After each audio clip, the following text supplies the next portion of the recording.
Bismillahirrahmanirrahim. Assalamualaikum warahmatullahi wabarakatuh. Kita bersama lagi dalam podcast Layan Je. Okey, tuan-tuan dan puan, pada hari ini dan kita dalam media sosial kita, dalam berita-berita berkaitan dengan isu Palestin, tuan-tuan dan puan, para penonton sekalian, dan saya yakin dan percaya banyak berita-berita yang telah kita baca, yang kita dengar, dan juga perkongsian-perkongsian yang telah kita dengar. Dan pada hari ini kita nak membincangkan tajuk Palestin ini, Dato' Azrul. Dan kita bersama dengan panel yang saya rasa boleh mengupaslah tentang sejarah yang kita nak bawa pada hari ini. Jadi sebelum tu kita nak tahu juga kepada tuan-tuan dan puan, para penonton podcast Layan Je ni, kita faham dan juga kita kena tahu isu berkaitan dengan Palestin ni adalah isu umat sejagat yang perlu untuk kita tahu, dan kita sebagai seorang individu perlu untuk kita kongsikan juga kepada ahli keluarga kita dan juga kepada yang lain. Jadi Dato' Azrul, pandangan Dato' Azrul untuk isu Palestin. Pada saya, isu Palestin ni bukan satu berkisar tentang agama saja. Bukan masalah dia, tapi lebih kepada isu kemanusiaan. Berjuta orang dekat seluruh negara ni, setiap negara saya rasa dah mula buat penentangan. Secara media sosialnya, secara perarakannya, dia orang dah mula menolak dan dia menentang kekejaman Zionis Israel ni. Kalau kita bercakap tentang Palestin ni, satu tempat yang sangat sinonim bagi umat Islam, dekat dengan hati kita. Tempat suci yang ketiga dalam Islam yang sebagai Al-Aqsa ataupun dalam Baitul Maqdis. Jadi pada hari ini kita nak kupas dengan lebih lanjut sejarah dengan tajuk ada apa dengan Baitul Maqdis. Sangat-sangat best lah bagi saya untuk kita nak menerokai tentang apa itu Baitul Maqdis, sejarah Baitul Maqdis, dan ini yang kita nak bawakan pada hari ini. Kita bersama dengan panel kita, Al-Fadil Ustaz Muhammad Zahir Ghazali. Alhamdulillah. Apa khabar Ustaz? Alhamdulillah. Jadi kita nak dapatkan masa Ustaz Zahir pun satu masa yang agak kita kata kena gunung tengah dapat. Gitulah. Kan bersama dengan Ustaz Al-Fadil Ustaz Muhammad Zahir Ghazali. Dan kalau yang kami di Afiat Group ni lah ataupun di Olive House, kita sinonim dengan Ustaz Zahir ni adalah sebagai seorang tokoh yang banyak berbicara berkaitan dengan sejarah-sejarah, tuan-tuan dan puan. Jadi kalau kita panggil sebagai library bergerak, library bergerak yang kita akan bertanya, kalau berkaitan sejarah kita akan banyak bertanya dengan Al-Fadil Ustaz Muhammad Zahir Ghazali. Jadi pada hari ini Al-Fadil Ustaz, sebelum tu kita nak perkenalan dengan Ustaz dulu, sedikit tentang latar belakang Ustaz. Boleh Ustaz ceritakan?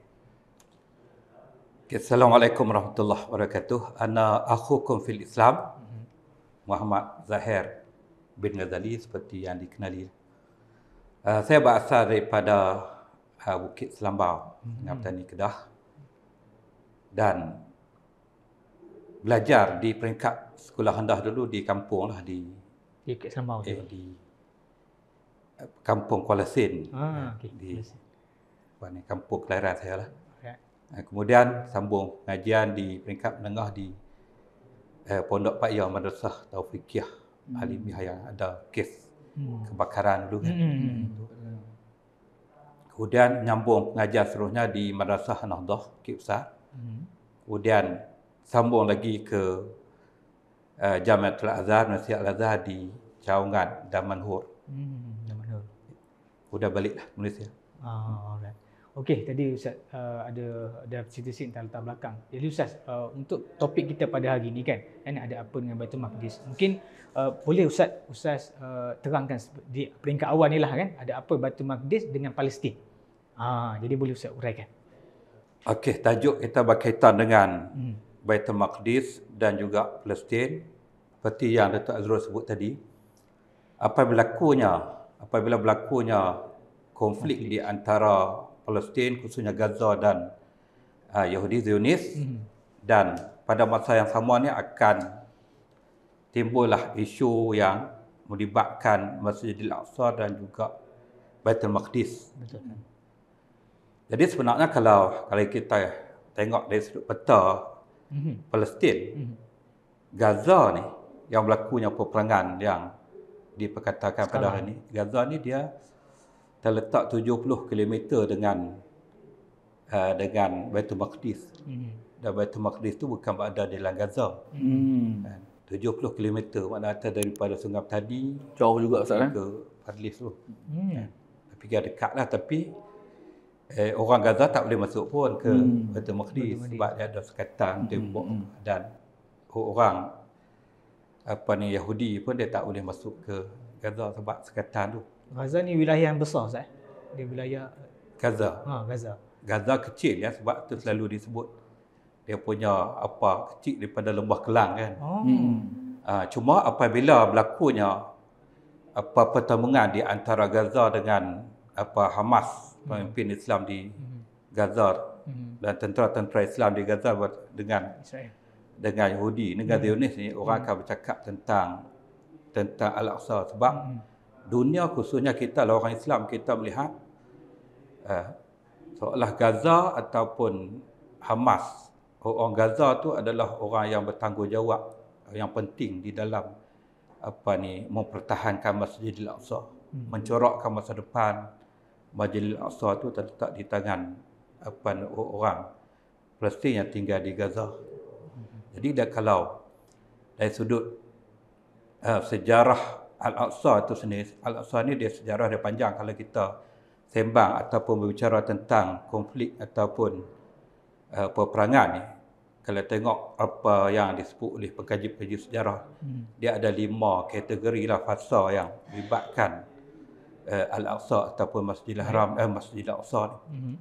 Jadi yang pertama sekali, fasa di zaman silam, zaman kuno dululah.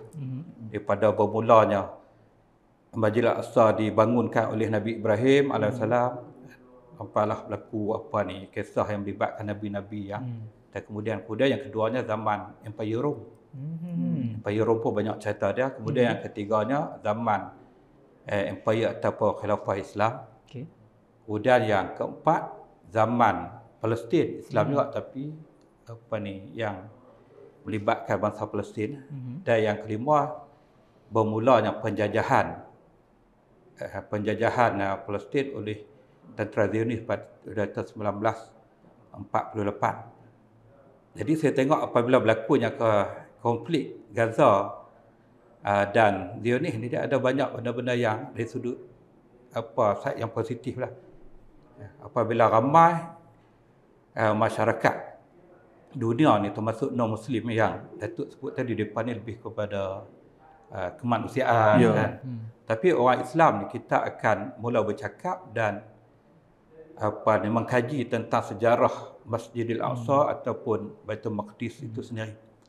Saya baru ni ada orang tanya, mereka kata, tak, kami confuse lah duk dengar Baitul Maqdis, Al-Quds, Masjidil Aqsa, Jerusalem, Baitul Laham, hak mana satu betul? Ada kemudian sama je. Betul yang satu tu saya sebut, kata senaknya Baitul Maqdis, Al-Quds, Jerusalem, Masjidil Aqsa ni sama ya. Sama je. Kan? Cuma kalau Masjidil Aqsa ni disebut oleh Rasulullah, masjid maksudnya masjid yang jauh. Kan? Baitul Maqdis ni tempat yang suci. Baitul Laham Baitul Laham Jerusalem. Jerusalem ni dia dalam bahasa Ibrani. Bahasa Ibrani dia berasal dia orang sebut Yerusalem. Yerusalem ni asalnya dia dinamakan Yerusalem, bermaksud tempat kedamaian, maksudnya tempat bandar yang damai ataupun tempat dewa, tempat tempat dewa ataupun tempat Tuhan. Sebab Salim tu salah satu dewa yang mereka percaya, itu disebut Jerusalem. Kalau Baitul Laham tak, Baitul Laham bukan. Baitul Laham ni dia 20 km lebih nak pergi ke Jerusalem, dan dia ada kisah yang melibatkan Nabi Isa alaihissalam, kelahiran dia. Yang tu dia Baitul Laham lain maksudnya, bukan Jerusalem. Kalau Baitul Laham tu maksud dia lahmun tu daging. Jadi disebut sebagai tempat ataupun kota roti ataupun negeri ataupun kota daging lah. Dia ada kaitan dulu dalam sejarah Nabi zaman dulu ni.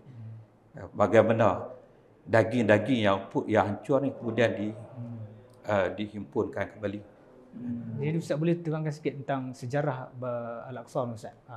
Okey. Macam mana dia? Sejarah Al-Aqsa dia bermula daripada zaman Nabi Ibrahim alaihissalam. Nabi Ibrahim ni dia 1800 tahun sebelum Masihi. Kan? Dia lahir.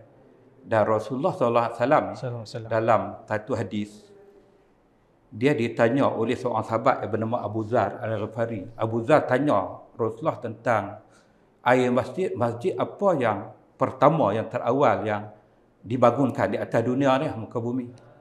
Kemudian Rasulullah menjawab, yang pertama adalah Masjidil Haram di Mekah. Itu yang pertama. Kemudian Abu Zar dia tanya lagi, lepas daripada Masjid Haram, masjid apa? Nabi jawab, Masjidil Aqsa. Kemudian dia tanya lagi, jarak di antara Masjidil Haram dengan Masjidil Aqsa ni, selepas dibangunkan Masjidil Haram, Nabi Ibrahim dia membangunkan Masjidil Aqsa ni, jarak dia berapa lama? Nabi sebut 40 tahun. Jadi 40 tahun, dan Nabi Ibrahim dia membina Masjidil Haram dan Masjidil Aqsa ni dalam tempoh 40 tahun dulu. Kemudian kalau tengok dia punya keluasan Masjidil Haram ni, dia bentuk dia tu 4 segi tepat, tapi dia ada kalau campur dengan apa ni, Haji Ismail. Cuma dia ada sebelah tu dia lebih sikit, panjang sikit.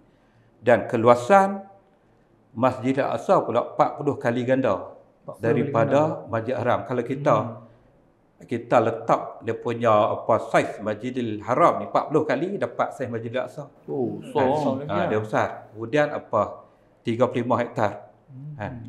Lepas tu dia punya Masjidil Aqsa ni dia komplek, macam dia sebenarnya dia bukan masjid tu saja. Ramai yang keliru warna. Di situ ada 5 masjid. Ada 5 masjid. Ada masjid nama Marwani, ada masjid nama Khadim, ada masjid nama Masjid Iraq. Dia ada di atas Masjid Borak. Kemudian dia ada atas permukaan dan ada yang di bawah. Dia banyak, dia 5 masjid. Yang tu kedudukan. Cuma kadang-kadang kita tak pasal Masjidil Aqsa ni, kita duk ingat satu maksudnya.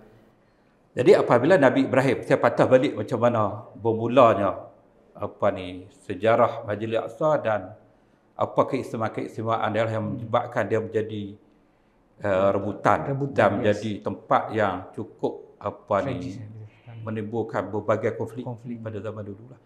Dia melibatkan 3 agama yang menganggap Masjidil Aqsa adalah tempat yang suci. Terutama kita lah, umat Islam, kita seperti yang disebut tadi, kita yakin dan percaya apa yang Rasulullah sebut, Masjidil Aqsa adalah kiblat kita yang terawal. Kemudian di kalangan bangsa agama Yahudi pun mereka menganggap tempat suci, agama Nasrani pun tempat suci. Jadi kembali kepada Nabi Ibrahim AS. Nabi Ibrahim ni dia lahir 1800 tahun sebelum Masihi. Di mana dia lahir? Dia lahir di satu tempat, nama tempat tu Kota Ur. Kota Ur ni kalau kita baca dalam buku-buku sejarah Islam, dia di antara kota yang tertua di dalam sejarah 6,000 tahun dia punya usia kota. Dan kalau tengok dalam peta dunia hari ni, dia dekat dengan 241 km bawah pada Baghdad. Dia duduk di Iraq kalau dulu. Kawasan Babylon, Mesopotamia semua tu. Jadi Nabi Ibrahim lahir situ. Jadi bila lahir di situ, kemudian di situlah dia terlibat dengan cerita Raja Namrud dibakar. Tapi saya ingat masa saya pergi ke Turki dulu. Di Turki ada satu kota nama dia Şanlıurfa. Dan orang Turki menganggap bahawa Nabi Ibrahim sebenarnya kisah Nabi Ibrahim di situ. Dan di situ dia ada macam peninggalan batu berbentuk plastik. Kemudian dia ada tasik yang luas yang dikatakan asal daripada kawasan penggunaan api yang digunakan untuk bakar Nabi Ibrahim. Tapi dia ada perselisihan, tapi orang Turki agak itu adalah tempat dan dinamakan kota tu pula Madinah Khalil. Khalil itu Nabi Ibrahim. Kemudian Nabi Ibrahim tadi apabila dia selamat dari pembakaran tu, dia hijrah ke satu tempat nama Haran. Haran ni dia sepadan Turki dengan Syria tempat dia. Kemudian dia lepas daripada Haran dia pergi ke Jerusalem. Dia kahwin dengan Siti Hajar, kemudian dia pergi ke Mesir dengan Siti Sarah, kemudian dia patah balik kembali ke Jerusalem. Kemudian dia meninggal wafat di Hebron, satu tempat dalam Palestin nama Hebron. Jadi lepas daripada Nabi Ibrahim AS, kita tengok sejarah Nabi-nabi yang lain ni, yang ramai yang ada cerita mereka yang tersendiri berkait dengan Masjid Al-Aqsa ataupun Baitul Maqdis. Kemudian kita tengok Nabi Musa AS. Nabi Musa dia duduk di Mesir Mesir. Nabi Musa dia 1400 hingga 1300 dan 1400 sebelum Masihi. Jadi dia lari daripada Firaun, dia tak pergi ke Morocco ke, tak pergi tempat lain, tapi dia pergi situ. Kan? Dia pergi ke Jerusalem. Memang banyak sejarah sejarah Nabi-Nabi memang banyak. Betul. Kemudian Nabi Daud AS, kisah peperangan dia dan anak dia Nabi Sulaiman. Nabi Daud dengan Nabi Sulaiman 950 tahun sebelum Masihi, dia orang membangunkan Masjidil Aqsa tu, yang membangun secara struktur yang cantik Ada infrastruktur semua betul. Dan tu adalah Nabi Sulaiman. Kemudian lepas tu, lepas daripada Nabi Sulaiman tu, berlaku satu peperangan. Ada seorang raja. Raja tu daripada Babylon, daripada Iraq lah ni. Nama pun payah nak sebut. Nabukadnezar. Nama raja tu. Hak tu kalau tak silap dalam 586 tahun sebelum Masihi. Jadi dia serang Baitul Maqdis dan dia hancurkan. Sebab tu dalam sejarah Baitul Maqdis ni dia 2 kali hancur. Dua kali semua ini hancurkan. Jadi dia hancur, dia tawan orang yang beriman, ahli kitab apa semua, awak balik ke Iraq jadi hamba. Kemudian lepas tu datanglah Great dia mai, kemudian dia serang balik Iraq, kemudian dia ambil balik tawanan, awak balik dan dia bangunkan. Dia bangunkan kembali Masjid Al-Aqsa. Jadi benda tu dia berlaku sampailah zaman Nabi Isa AS. Nabi Isa lahir. Dia lahir di satu tempat. Dia kalau kampung ni, dia dekat dengan Baitul Laham lah. Tapi kalau kampung dia tu dia panggil Nazaret. Nazaret kalau bahasa perkataan Nasrani tu, dia katakan dia bukan setengah orang, dia kata dia berasal daripada Nasrun minallah, bantu. Dia suka bantu orang apa semua. Tapi kalau ada banyak buku sejarah, dia kata asal daripada Nasrani itu adalah Nasar, orang Arab panggil Nasara, Nazaret. Jadi dia lahir di situ. Apabila lepas lahir, mak Nabi Isa, Sayyidatina Maryam, dia bawa Nabi Isa pergi ke Jerusalem. Dia lahir Baitul Laham, pergi Jerusalem. Jadi apabila sampai di Jerusalem ni, raja hak perintah Jerusalem tu nama dia Hebron. Nama Hebron. Hebron ni bila dengar maklumat, cerita kata seorang budak ni yang ada kelebihan keistimewaan ni apa semua, lahir tanpa ayah apa semua, dia jadi takut. Dia biasalah orang zaman dulu ni orang bijak pada dia ni, dia rasa bimbang. Dia takut akan rampas kuasa dia. Kemudian akhirnya dia Sayyidatina Maryam dia bawa larilah, dia pindah, bawa anak Nabi Isa AS pergi ke Mesir. Kemudian daripada Mesir tu mai balik ke kampung dia di Nazaret. Kemudian di situ dia diarahkan, umur 27 tahun Nabi Isa AS, dia diarahkan untuk pergi ke Jerusalem. Sebab Jerusalem waktu tu penuh dengan ahli kitab, tapi dah jadi merapu dia. Dia bercampur dengan perjudian, sagi konsert, sagi kuliah agama, konsert tu dia jadi sabut habis. Hak baik tu ada, hak yang buruk pun ada. Sudah lalas sekali Nabi Isa AS dia pergi situ dan dia tegur ahli kitab. Dia tegur pada benda kefasadan yang dilakukan, dan ahli kitab tak boleh terima, dia marah balik dan berlakulah kemuncak kepada kemarahan depa. Mereka merancang untuk bunuh Nabi Isa dan depa minta dan report kepada Raja Rom yang menguasai, dia ada penguasa kepada Baitul Maqdis, dan ceritalah apa yang dibawa kerosakan dibawa oleh Nabi Isa, fitnah. Dan akhirnya berlakulah peristiwa yang dikata Nabi Isa ditangkap, disalib. Wa ma qataluhu wa ma salabuhu walakin syubiha lahum. Dia anggap Nabi Isa disalib, tapi sebenarnya dah diganti oleh orang lain. Kemudian selepas zaman Nabi Isa, ni kisah yang melibatkan Masjid Al-Aqsa.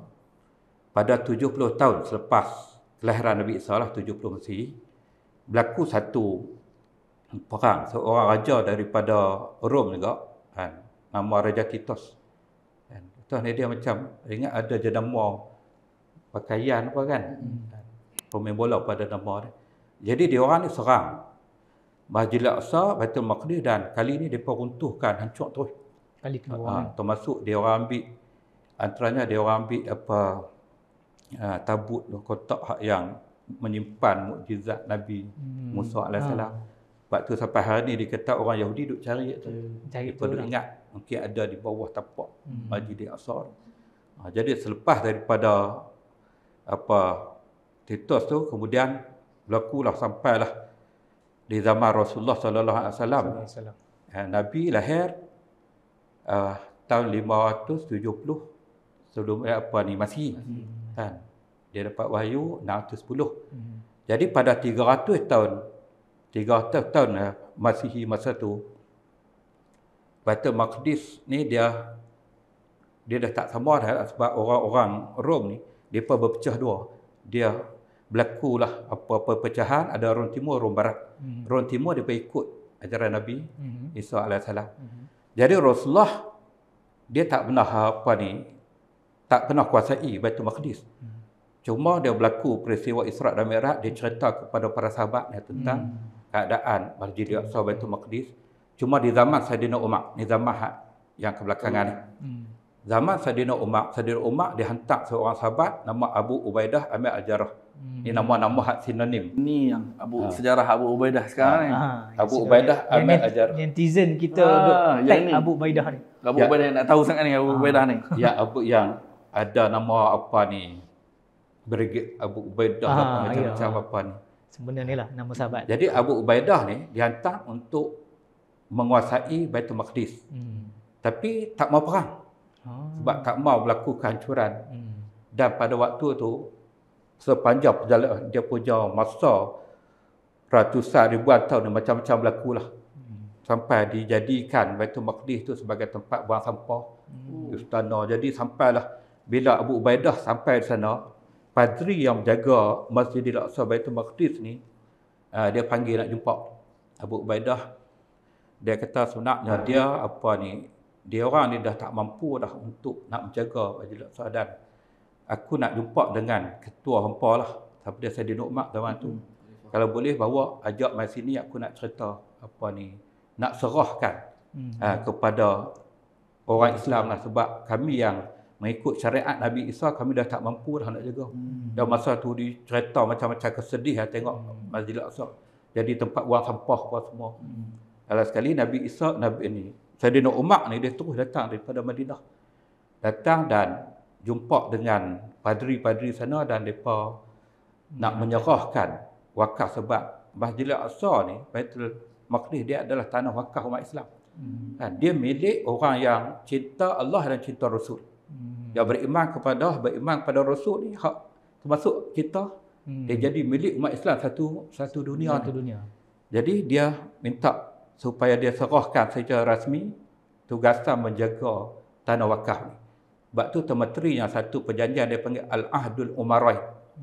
Al-Ahdul Umarain kan ada baru ni padri daripada, dalam YouTube kita nak tengok, padri Arab daripada Baitul Maqdis, dia cerita kami masih berpegang dengan perjanjian Umar. Al-Ahdul Umarain ni orang Kristian bagi Islam pegang, jaga, dan masa yang sama kena jaga orang Kristian. Orang Kristian ni Islam jaga, dibenarkan mereka ibadat, kemudian layan mereka dengan penuh kebaikan. Dan Sayyidina Umar pun setuju. Sebab tu sampai hari ni, kalau orang Kristian di Baitul Maqdis, mereka tak sama kan, cara fikir mereka tak sama dengan Kristian di Eropah. Dan mereka masih berpegang dengan kemudian pada abad yang ke-11 ni, lepas pada tu saya pendek-pendek nikah kan. Kalau tidak, Datuk tak payah balik ke Johor. Saya seronok sangat Ustaz. Saya macam ada dalam kepala otak saya ni, macam ada science fiction, ada pergambaran. Termasuk cerita Lord of the Rings pun masuk daripada sini dah. Seronok sangat. Kalau dekat saya tu dia masuk timeline. Macam tu. Tu saya catat, saya ringkaskan tu. Kalau daripada 100 tu tinggal 1 pun tak sampai. Dia perjalanan dia panjang. Kemudian pada abad yang ke-11, abad yang ke-11 berlaku serangan tentera salib. Tentera salib ni, kalau kita tengok di kedai dia ada toko buku, Atlas peperangan salib. Perang salib tu dia cerita tentang peperangan dan juga serangan orang Kristian untuk menguasai Baitul Maqdis. Jadi itu memang menyayat hati. Dan orang Kristian sendiri pada hari ini mereka mengakui kesilapan orang Kristian dulu sampai buat majlis acara mohon maaf apa semua di Eropah apa semua. Dia orang serang Baitul Maqdis dan yang ni kali kedua lepas serang yang menyebabkan Baitul Maqdis hancur. Kan? Baitul Maqdis hancur, tapi dia tak musnahkan masjid ni macam hak yang Titus dengan Babylon Iraq. Cuma dia membunuh orang Islam dan Yahudi. 70,000 orang Islam dan Yahudi ni dibunuh, orang tua, kanak-kanak, wanita. Sampai hari ni kalau kita baca buku sejarah, bukan yang ditulis oleh orang Islam saja, oleh orang Kristian. Saya baca buku yang ditulis oleh seorang sejarawan Perancis. Dia cerita kejahatan, dia kata kezaliman yang tak boleh dibayangkan. Tentera Kristian ni berjalan masa tu, tentera salib jalan di dalam darah sampai buku lali darah. Dia kata terlalu ramai mereka bunuh dan mereka menganggap orang Islam ni menyimpan emas. Orang Islam kaya dan Palestin ni tempat emas tu. Simpan, mereka telan sebab takut dirampas dan mereka belah perut seorang-seorang. Dan sekali akan ambil masa yang lama, mereka bakar. Bakar, mereka lepas pada mayat-mayat ni semua dah hangus, mereka cari emas tu tapi tak jumpa. Mereka silap silap tuduhan tu. Jadi lepas tu Salahuddin Al-Ayyubi. Salahuddin Al-Ayyubi tahun 1100 lebih juga dia berjaya rampas kembali Baitul Maqdis dalam perang yang cukup menarik, perang salib. Kemudian yang last sekali pada tahun 1948 dia dijajah oleh Israel, Zionis Israel tu. Cerita macam mana apa yang berlaku kepada Baitul Maqdis secara ringkas. Tadi Ustaz ada cakap tentang umat Islam dan juga Yahudi tadi. Cuma kita nak pergi kepada Yahudi pula. Kan? Tadi Ustaz ada sebut tentang Kristian tadi tu. Kan? Mana kata konflik yang berlaku tu dulu antara Islam dengan Kristian. Tapi sekarang ni tentang Yahudi ni. Kan? Mungkin Ustaz boleh ceritakan sikit tentang sejarah Yahudi tu. Dan kenapa Yahudi ni menganggap Masjid Al-Aqsa ni untuk mereka memiliki ataupun mereka wajib untuk ambil. Boleh Ustaz?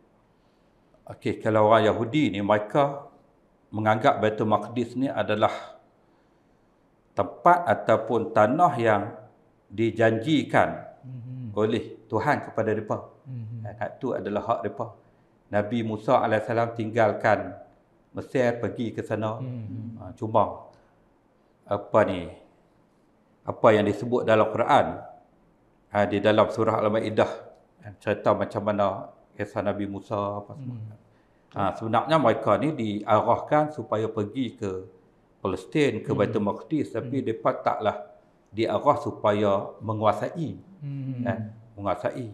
Ya qaumi udkhulul ardhal muqaddasata allati kataballahu lahum wa la tartaddu ala adbarihim fatanqalibu khasirin. Jadi dalam ayat tu diceritakan tentang Nabi Musa AS. Dia kata, wahai kaumku, masuklah ke tanah suci Palestin yang telah diperintahkan oleh Allah agar kamu memasukinya. Jangan kamu undur, patah balik ke belakang, maka kamu akan menjadi orang yang khasirin rugilah. Jadi sebenarnya itu adalah arahan supaya mereka masuk ke Baitul Maqdis, tapi bukan mencekam, tapi mereka menganggap itulah tempat yang mulia yang melibatkan nabi-nabi di kalangan Bani Israel. Terima kasih Ustaz. Dari kesimpulannya bagaimana Palestin dan Baitul Maqdis ni berjaya dikuasai dan dijajah oleh Yahudi Zionis ni. Kalau kita dah cerita tadi, dia kata dia kata itu tanah yang diberikan untuk dia. Kemudian sekarang ni kalau kita dah tengok macam mana Baitul Maqdis diambil daripada secara paksa, dijajah lagi. Dan dijajah senang kata kerja. Pada saya dijajah lah. Dia orang kepung, dia orang pantau. Ada sejarah pada 1948 ataupun peristiwa Nakba. Boleh tak Ustaz uraikan sikit tajuk tu? Okey, setiap kejadian tu dia ada yang terhasil pada dia ada sejarah, pastinya ada sejarah sendiri. Betul. Melaka pun ada cerita dia daripada Inggeris, Ya. Belanda, Portugis, apa semua macam-macam daripada para mesuara mula. Jadi kalau Baitul Maqdis ataupun secara umum Palestin sebenarnya usaha nak melenyapkan Palestin sendiri dia bukan berlaku masa tahun 19 apa tahun abad 19 pada. Ya. Tapi kalau tengok sejarah pada tahun 1700 dah mula dah proses nak lenyapkan Palestin. Kemudian nak bangunkan satu negara Yahudi. Pada zaman tu kalau tengok zaman era penjajahan daripada kuasa-kuasa barat, pada tahun 1799 Perancis di antara negara Eropah yang agresif menjajah lah, bukan kata di Arab sampai ke Vietnam semua depa main semua kan. Betul. Jadi antaranya apa yang dilakukan oleh Perancis pada waktu tu, dia nak menubuhkan ataupun memberikan hak membina satu negara Zionis ataupun Yahudi di situ. Dia ada strategi dia dan dia akan jadi macam pemantau lah kan di bawah naungan dia. Tapi tak berjaya. Tak berjaya pada waktu tu kan. Dia orang Eropah pun sama-sama depa pun gaduh satu kan. Perang Perancis perang dengan apa ni, dengan apa, Inggeris apa dengan sama-sama depa. Kemudian pada tahun 1900 lebih ni, masa tu disambung balik oleh orang British. British depa mula buat balik dan situlah kita dengar apa ni. Antara yang penting yang mencorokkan keadaan Palestin pada hari ini pada tahun 1917 yang kita dengar ada nama apa ni deklarasi apa Balfour kan. Balfour tu dia ada setiap usaha luar kerajaan Britain pada waktu. Dia yang hantar surat kepada apa ni, apa nama Baron Rothschild kan. Dia tu dia antara pemimpin orang Yahudi Zionis di British. Baron Rothschild. Apa ni? Baron Rothschild kan? Baron Rothschild. Jadi dia tu adalah pemimpin orang Zionis di British. Jadi berlaku dia apa ni? Deklarasi yang menyebabkan bermulanya apa yang berlaku selepas itulah. Kemudian Presiden Perdana Menteri British pada waktu tu dia tanda tangan surat tu kalau tak silap nama David Josh. Kemudian di situlah bermula pada tahun yang paling agresif sekali pada tahun 1947-48. 49 tu result dia berlaku di situ banyak. Baik. 47-48 tu macam-macam depa buat.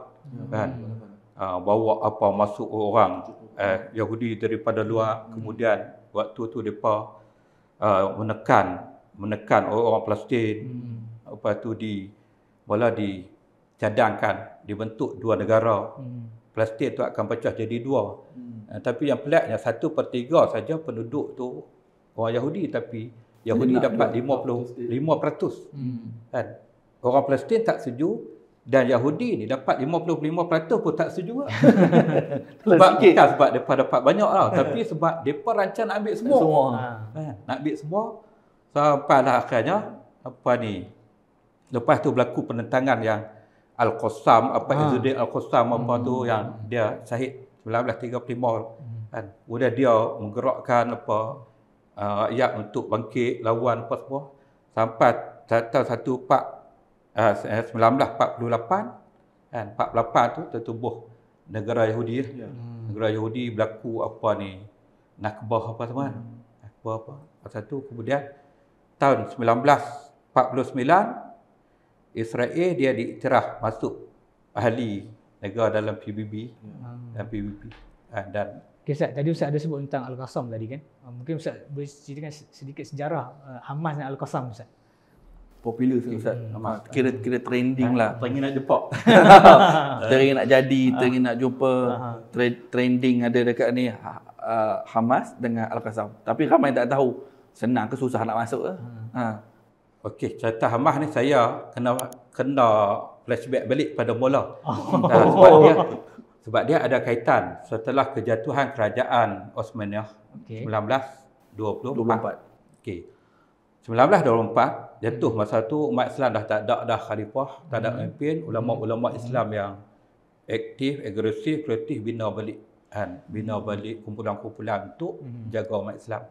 Termasuk di Mesir, Imam Sheikh Hassan Al-Banna dia telah menubuhkan Ikhwan Muslimin pada tahun 1928 dia tubuh.